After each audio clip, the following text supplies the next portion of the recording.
अस्सलाम वालेकुम। आज मैं आपके लिए एक दिलचस्प और दिल को छू लेने वाली कहानी लेकर आई हूँ। अगर आपको गैंगस्टर बेस्ड नॉवेल्स पसंद हैं तो ये नॉवल आपके लिए है। आज का नॉवल है द खेल, जिसे लिखा है रियाज आकिब कोहलर ने। तो आइए इस नॉवल का आगाज करते हैं। हाय हाय, बुशरा खातून अपनी छाती पीटते हुए बेटे की लाश से लिपट गई। आग लगे तेरी सूरत को, तू पैदा होते ही क्यों ना मर गई डायन, खा गई है अपने इकलौते भाई को। हाय और अब्बा, मुझे पता होता तो पैदा होते ही तुम्हारा गला घोंट देती, तुम्हें जिंदा दरगोर कर देती। हाय मेरा भोला भाला शहजादा, हाय हाय। उसकी सीना को भी और आहोजारी जारी रही। वो भी घर के एक कोने में घुटनों में सर दिए बैठी खामोशी से रोती रही। माँ तो ऐसे कोस कर बुरा भला कहकर दिल की भड़ास निकाल रही थी। वो किसे कोसती, किसको बुरा भला कहती? अगर माँ का इकलौता बेटा कत्ल हुआ था तो वो इसका भी तो इकलौता भाई था। इसने कौन सा किसी से मोहब्बत की पेंगे बढ़ाई थी या किसी से नाजायज ताल्लुकात रखे थे जो वो शर्मिंदा होती? वो तो खुद एक अजाब में फंसी हुई थी। इस दौर में भी कराची जैसे शहर में जंगल का कानून राइज था। एक गुंडे को पूरा हक हासिल था कि वो ताकत के बलबूते पर किसी लड़की की जिंदगी अजेरन कर दे और इसे हर वक्त छेड़ता रहे और एहतजाज करने पर इसके भाई को भी कत्ल कर दे। दिलावर शेख ने यही तो किया हुआ था इनके साथ। सारे बाजार इसे रोक कर वो बबांग दहल कहता था, बीए कर ले बेबी, फिर तुम्हें मेरी बीवी बनना है, और अगर इससे पहले कोई रिश्ता लेकर तुम्हारे घर आ गया तो खुद तो जान से जाएगा ही, तुम्हारा बीए करने में भी रुकावट डाल देगा। वो इसका कुछ भी तो नहीं बिगाड़ सकती थी। बस खौफ से लरजती कांपती माँ की गोद में पनाह लेने को दौड़ पड़ती। 12वीं क्लास की लड़की की उम्र ही कितनी होती है।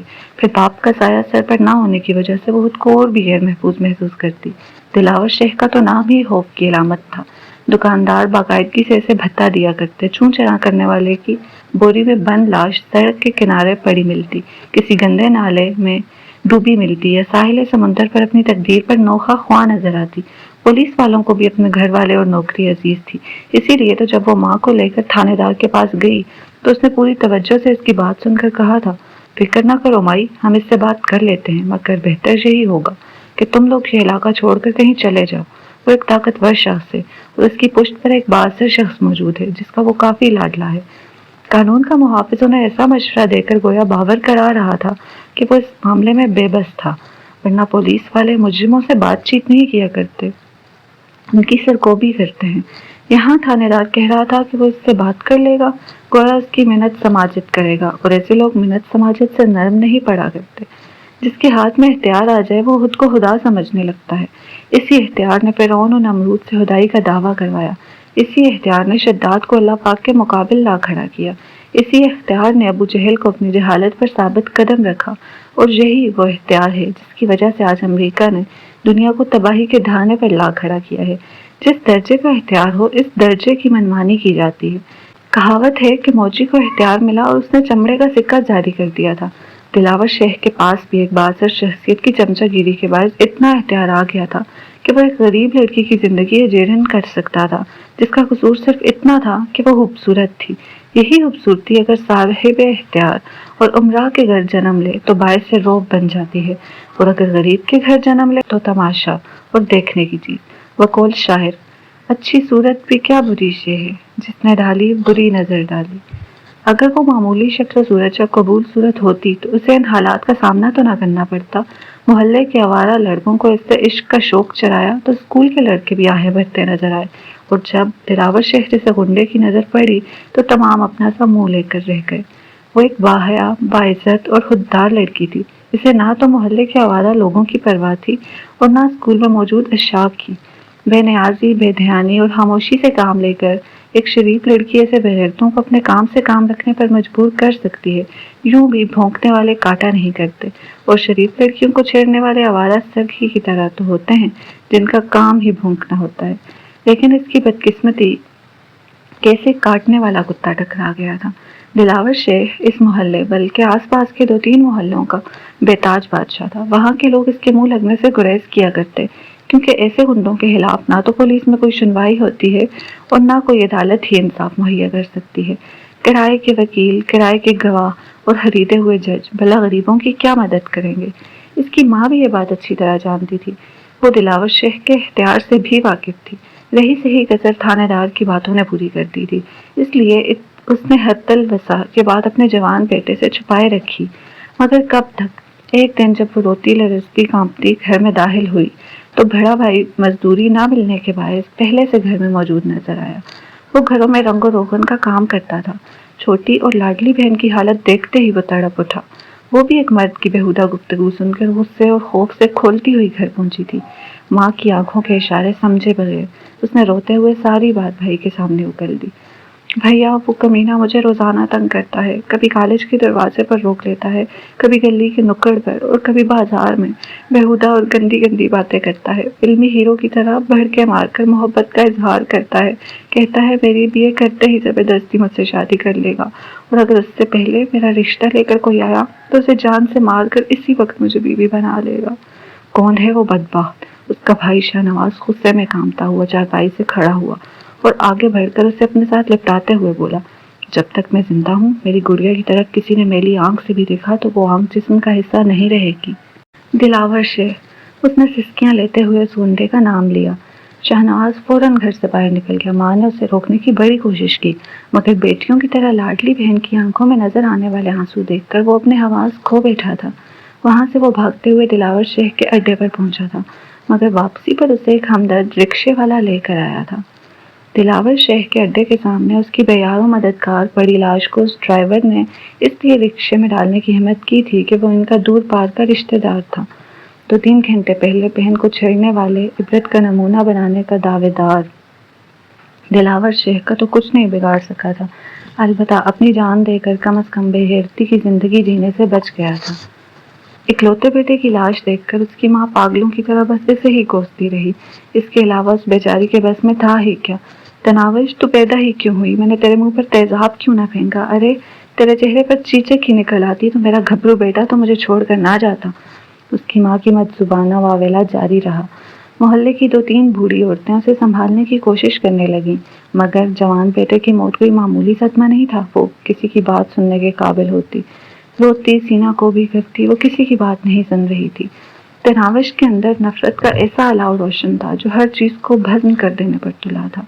باپ جیسے بھائی کی موت اسے بھی ہضم نہیں ہو رہی تھی۔ گھٹنوں میں سر دیے بس اپنے پروردگار سے شکوہ کرنا رہی۔ کبھی کبھی وہ خودکشی کا سوچنے لگتی کہ اس کے مرنے کے بعد کم از کم اس کی ماں کو تو سکون آ جائے گا، مگر خود کو حرام موت کے حوالے کر کے اور اپنی آخرت برباد کر کے اسے کیا ملتا؟ دلاور شیخ تو اسی طرح دندناتا پھرتا، اس کے بعد کسی اور لڑکی کی عزت کے در پہ ہو جاتا، جبکہ وہ اسے عبرتناک موت مارنا چاہتی تھی۔ کوئی ایسا طریقہ ہوتا کہ وہ اسے اپنے سامنے ایڑیاں رگڑتے دیکھ سکتی، مگر یہ ناممکن تھا۔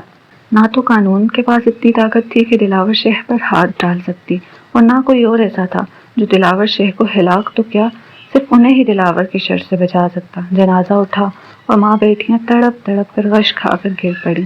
محلے کی عورتوں نے بڑی مشکل سے انہیں سنبھالا تھا۔ ہوش میں آ کر بشریٰ خاتون کا واویلا پھر شروع ہو گیا اور تناوش نے گھٹنوں میں سر دے کر دوبارہ اللہ پاک سے شکوہ شکایت کرنے لگی۔ اس کے علاوہ ان کے بس میں بھی تو کچھ نہیں تھا۔ رات کے گہرا ہوتے ہی محلے والیاں آہستہ آہستہ رخصت ہونے لگی۔ ایک ہمدرد ان کے لیے کھانا لے آیا، مگر ماں بیٹی نے کھانے کی طرف آنکھ اٹھا کر بھی نہیں دیکھا تھا۔ مجبوراً کھانا وہیں رکھ کر وہ بھی تسلی کے چند بول ضائع کر کے رخصت ہو گئے تھے۔ رات گئے ماں کی ممتا نے جوش مارا اور بشریٰ خاتون نے گھٹنوں میں سر دیے بیٹی تناوش کو اپنی آغوش میں لیا۔ اسے بے تحاشا چومتے ہوئے وہ روتی گئی، میری گڑیا، میری لاڈلی شہزادی، میری چندہ، بس کرو، نہ رو، تمہاری ماں زندہ ہے اب تک۔ ماں کی شفقت پا کر وہ بلک بلک کر رو پڑی تھی۔ بشریٰ خاتون اسے مناتی رہی، دلاسے دیتی رہی، وہ ماں کی لاڈلی ہی تو تھی، اور بھائی کی موت میں ایسا کوئی قصور بھی تو نہیں تھا۔ نہ تو اس نے اپنی صورت خود بنائی تھی اور نہ کسی کے ساتھ کوئی ایسا تعلق رکھا تھا کہ اسے مورد الزام ٹھہرایا جاتا۔ ماں بیٹی ایک دوسرے سے لپٹے روتی رہیں اور مالک ارض و سما یہ سب کچھ تحمل سے دیکھتا رہا، کیونکہ عزت و جلال کے مالک نے دنیا کو دارالعمل بنایا ہے، دارالجزا نہیں بنایا۔ اگر دنیا کو بدلے کی جگہ بنا دیتا تو اب تک دلاور شیخ کی بوٹیاں چیل کووں نے کھا لی ہوتی۔ اس کے پاس کس چیز کی دیر تھی؟ وہ تو بس کن کہتا ہے اور سب کچھ ہو جاتا ہے۔ اس کے ساتھ یہ بھی حقیقت ہے کہ اس ذات بابرکت نے ہر کام کا ایک وقت مقرر کر رکھا ہے، اور اس سے پہلے وہ کام نہیں ہو سکتا۔ برے کام کا نتیجہ برا ہوا کرتا ہے، مگر اس نتیجے نے ظاہر کب ہونا ہے یہ اس مالک ہی کو معلوم ہے۔ अगले दिन ताज़ियत के लिए आने वाली औरतों का तांता बंधा रहा। पड़ोसियों की बैठक में मर्दों के बैठने की जगह भी बनाई गई थी। चूंकि वहां बैठने के लिए घर का कोई मर्द मौजूद नहीं था, इसलिए जानने वाले खुद बुशरा खातून के पास आकर ताज़ियती कलमात कहते रहे। मोहल्ले की मस्जिद का इमाम मौलवी महबूब इलाही भी ताज़ियत करने आया था। तनाविश के सर पर हाथ रखकर उसने तसल्ली भरे कलमात कहे, अल्लाह पाक की रजा में राजी रहने के फवायद पर रोशनी डाली और आखिर में बुशरा खातून को मुखातिब करके मशवरा देने लगा, बुशरा बहन से मौका ऐसी बात करने का तो नहीं है, लेकिन बेहतर होगा अगर किसी मीडिया के नुमाइंदे से मिलकर उसे अपने मसले आगाह करो, तो शायद इस बदबख्त से तनाविश बेटी की जान छूट जाए। अगर मीडिया पर ये हबल चढ़ पड़ी तो यकीनन कोई ना कोई हल निकल आएगा। मैं भी कोशिश तो करूंगा। अगर मोहल्ले वालों ने साथ दिया तो हम बाकायदा एहतजाज करेंगे ताकि किसी तरह साहिबान इक़्तिदार तक ये बात पहुंच जाए। मौलवी साहब का मशवरा रद्द करने के काबिल नहीं था। इंतकाम में जली भुनी बुशरा अगले ही दिन मीडिया ऑफिस पहुंच गई थी। ऑफिस से बाहर ही एक बंद वैगन मिल गई। वो खबरों की तलाश में कहीं जा रहे थे। उसकी बात सुनकर मीडिया का नुमाइंदा बड़े जोश से उसके हमरा हो लिया था, मगर घर पहुंचने पर एक हैरत उनकी मुंतजर थी। दिलावर शेख अपने गुर्गों के साथ वहां पहले से खड़ा था। उसे किसी ने खबर पहुंचा दी थी कि मौलवी साहब के कहने पर बुशरा खातून मीडिया से राब्ता करने पड़ी है। बुशरा को 2-3 नंगी गालियां बकने के बाद दिलावर शेख अपने गुर्गों के साथ मीडिया वालों पर तुल पड़ा। वो 3 आदमी थे, ड्राइवर, कैमरामैन और रिपोर्टर। उन तीनों को खींचकर दिलावर के गुंडे साथी वैगन से बाहर ले आए। तो तुम में से कितनों की बाजियां स्कूल जाती हैं? उन्हें एक कतार में खड़ा कर कर दिलावर की जबान गलाजत उगलने लगी। रिपोर्टर थूक निकलते हुए बोला, देखें जनाब, आप अच्छा नहीं कर रहे। हम अवाम के खिदमतगार हैं और ऐसी की तैसी तुम्हारी खिदमत की। दिलावर ने उसके मुंह पर जोरदार थप्पड़ रसीद करते हुए उसे बात मुकम्मल नहीं करने दी थी। दिलावर का भारी थप्पड़ खाकर उसने एक जानब मुंह करके खून थूका और सर झुका लिया। ये पहली बार है कि मैं फकत तंबीह कर रहा हूँ।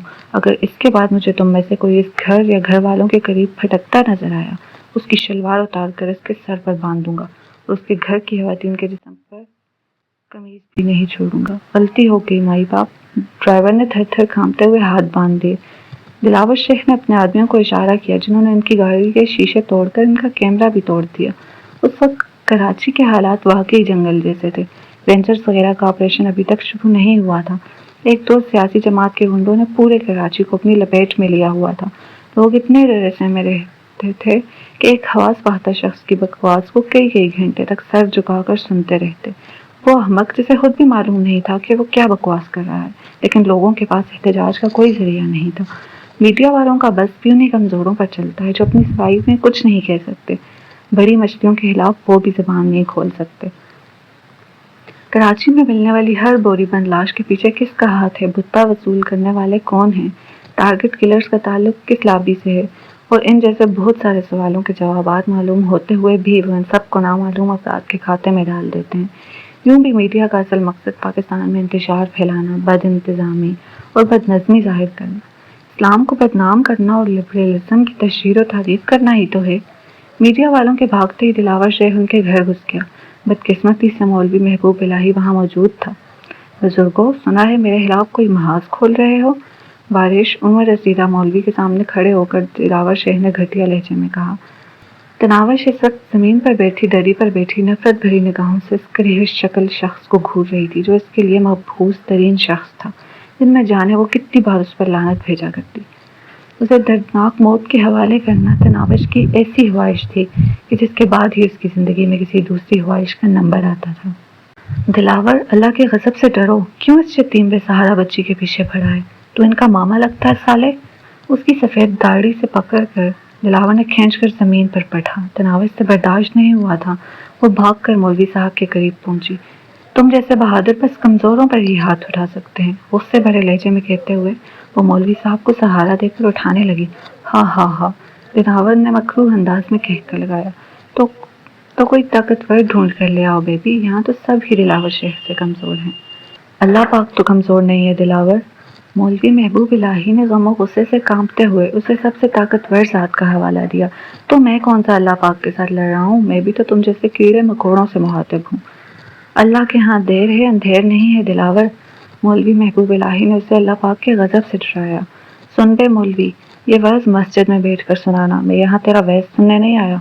और याद रखना, अगर इसके बाद मेरे खिलाफ कोई कदम उठाने से पहले کالے برقے والی کو گھر بٹھا لینا، شاید نام کلاس میں ہے، شکل کا تو پتہ نہیں مگر چال دیکھ کر لگتا ہے وہ بھی میرے ہونے والی بیگم کی طرح ہی ہوگی۔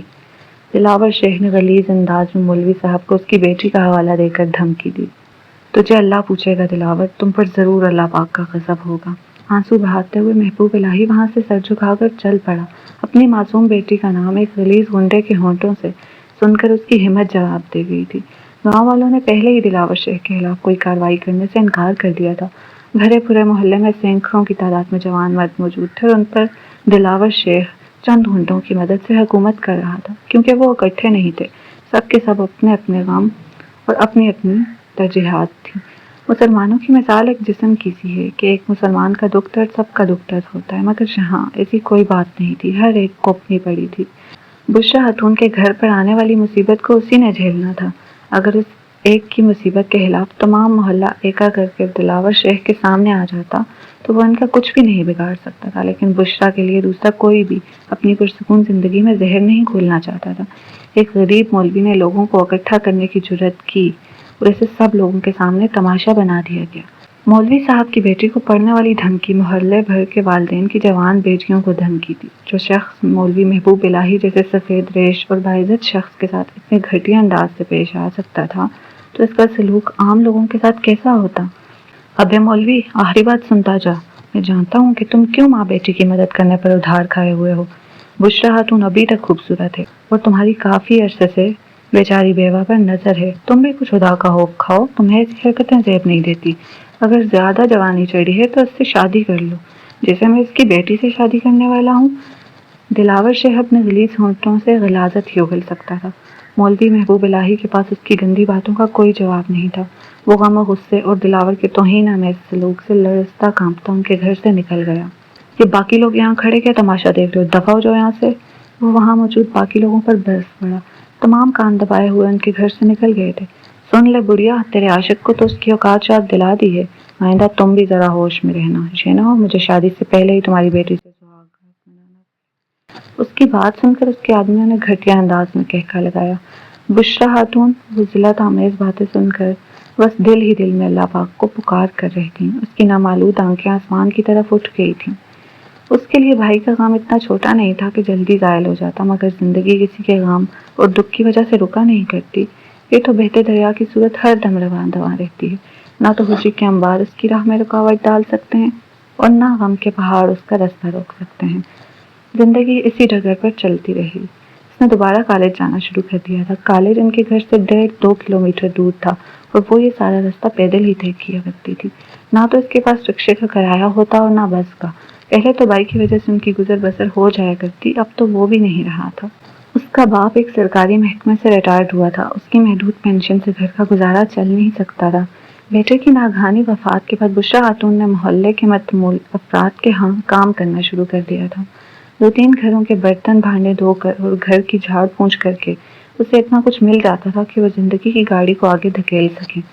تناوش کو تعلیم جاری رکھنے میں کوئی فائدہ نظر نہیں آیا تھا، وہ بھی ماں کا ہاتھ بٹانا چاہتی تھی، لیکن ماں بیٹی کو دلاور شیخ کی دھمکی کھائے جا رہی تھی۔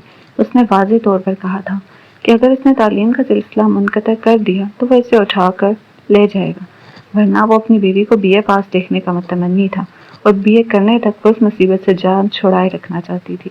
اس کے ساتھ یہ بھی حقیقت تھی کہ اس کی ماں بھی اس حق میں نہیں تھی کہ وہ لوگوں کے گھروں میں جھاڑو پونچھا کرے، کیوں بھی اس کی شکل و صورت ایسی تھی کہ گھر میں موجود مردوں کی نیت خراب ہوتے دیر نہ لگتی۔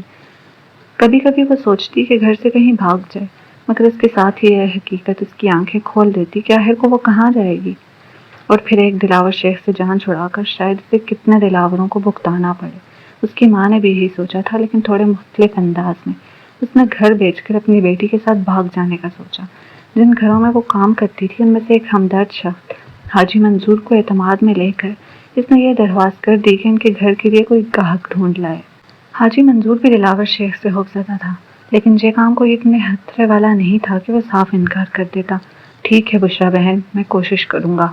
اس نے اس بات میں سر ہلاتے ہوئے حامی بھر لی۔ 3 دنوں بعد اس نے بشریٰ کو بتایا کہ اس نے ایک پراپرٹی ڈیلر سے بات کر لی تھی اور وہ کسی بھی وقت ان کے گھر چکر لگا سکتا تھا۔ بشریٰ نے حاجی منظور کا شکریہ ادا کرتے ہوئے کہا، حاجی صاحب اگر ہو سکے تو پراپرٹی ڈیلر کو یہ بتا دیں کہ مجھ سے پہر کے وقت تشریف لائے، کیسی وقت میں گھر پر موجود ہوتی ہوں۔ ठीक है बहन। हाजी मंजूर इसी वक्त मोबाइल फ़ोन निकाल कर प्रॉपर्टी डीलर को ये बात बताने लगा। प्रॉपर्टी डीलर इसी दिन उनके घर आ गया था। घर को अच्छी तरह देखकर उसने जो कीमत लगाई वो उनकी उम्मीदों से कहीं कम थी। मैं इस घर के 10 लाख रुपए से ज़्यादा नहीं दे सकता। नामालूम उसे उनकी मजबूरी के बारे में मालूम हो गया था या यूं ही माँ बेटी को बेवकूफ़ जानकर वो कौड़ियों के मोल इनका घर हथियाना चाहता था। बुशरा खातून लजाजत से बोली, भाईजान, हम गरीब माँ बेटी का यही एक ठिकाना है, इसे बेचकर हम अपने सर छुपाने के लिए कोई और जगह देखेंगे। खुदारा इतनी कम कीमत ना लगाएं कि हम एक कमरे का क्वार्टर भी ना खरीद सकें। वो कारोबारी लहजे में बोला, बहन जी, 6 मरले के मकान की क्या कीमत लगाऊं? भाई, ये कीमत तो इस ज़मीन की भी नहीं है, जबकि इस पर 2 पुख्ता कमरे, बरामदा, बावर्ची खाना वगैरह भी बना हुआ है। देखें बहन जी, आखिरी और ख़त्मी बात करूँगा, अगर पसंद ना आए तो किसी और को बुलवा देना, 12 लाख रुपए दूंगा। भाईजान, हम गरीबों का कोई नहीं है, अगर आपने होने पोने में ये घर खरीद भी लिया तो एक दिन अल्लाह पाक को जान देनी है। बुशरा खातून की आंखों में आंसू आ गए थे। महबूब शोहर का आबाई घर बेचते हुए उसका कलेजा हलक को आ रहा था और फिर खरीदार उसके दाम ऐसे लगा रहा था जैसे वो कोई झोंपड़ी ही तो हो। बहन जी, ये मेरा कारोबार है, चंद टके मैंने भी कमाना होते हैं, और अगर आपको पसंद नहीं है तो आप ना बेचें। मुझे आखिरत की धमकियां तो ना दें, मैं आपसे छीन थोड़ी रहा हूँ। मैंने ऐसा तो नहीं कहा भाईजान। बुशरा हफीफ सी हो गई थी। उसने हातम ताई की कब्र पर लात मारते हुए कहा, अच्छा ठीक है बहन जी, 15 लाख दे दूंगा। भाईजान, हम माँ बेटी को कोई अंदाजा नहीं है, मैं कल हाजी साहब से मालूम करके आपको बता दूंगी। बुशरा खातून इतनी बच्ची तो नहीं थी कि फौरन हाँ कर देती। 10 लाख से बात शुरू करने वाला अगर 15 लाख तक की ऑफर कर सकता था तो यकीनन हाजी साहब के दरमियान में आने की वजह से कुछ मजीद रकम बढ़ा देता। ठीक है बहन जी, आप हाजी साहब से पूछ लें और फिर जो फैसला हो मुझे इस नंबर पर बता देना। उसने अपना तारफी कार्ड उसकी तरफ बढ़ा दिया। कार्ड लेकर बुशरा ने कहा, भाईजान, आप चाय तो पी कर जाए ना। नहीं बहन, फिर कभी सही, कहकर वो उनके घर से निकल